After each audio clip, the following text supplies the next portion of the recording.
This video will provide a demonstration on how to use the blockchain case commons. First, I'm going to maximize the view just to make it easier to navigate within the app. You can see that there are a few examples listed here. We can sort these examples by popularity, date, or name, and we can also filter them by industry or sector. So for example, if I wanted to see applications of blockchain technology for the environment, I can filter by environment, and I see that CarbonX is listed here. However, for my project, I'm interested in blockchain applications for science and the process of scientific research.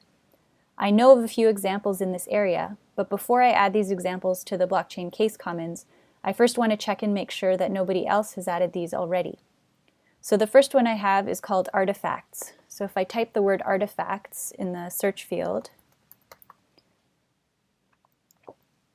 I can see that another student in the course has already added this example. So I can either like this or add a comment if I choose to do so. The second example I have is for a blockchain-based platform called Orvium. So I'm going to search and see if that example is already present.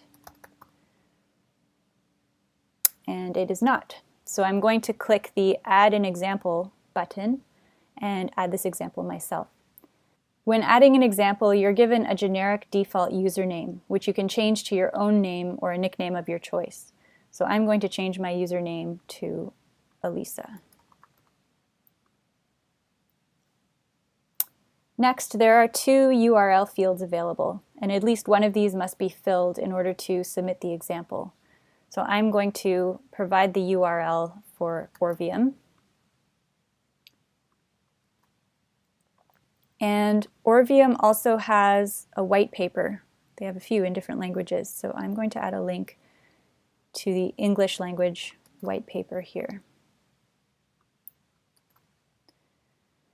Now, if this example that you're adding was one that you created, you can check off this box, and that'll add an icon to the resource, just indicating that the developer has added it themselves.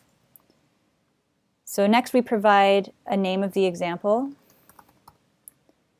and we enter a description. So the description should be concise yet informative.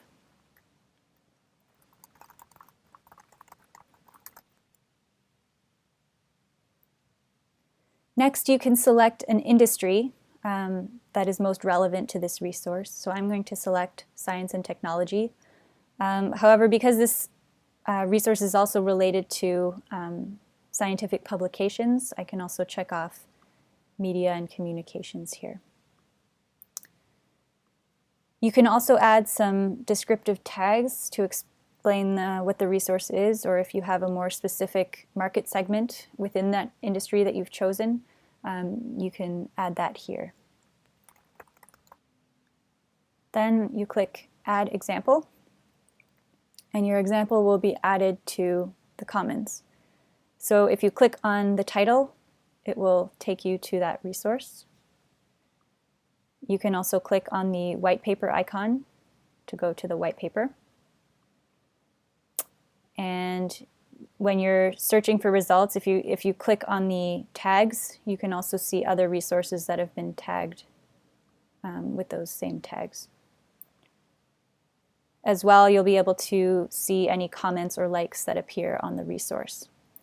As a contributor of an example, you'll also have editing privileges, or you can edit or delete that example, but you will not be able to do so on other people's examples.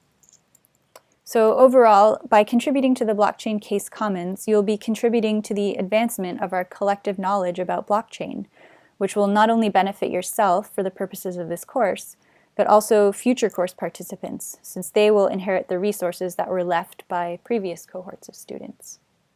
If you have any questions about the blockchain case commons, please post them on the discussion forum.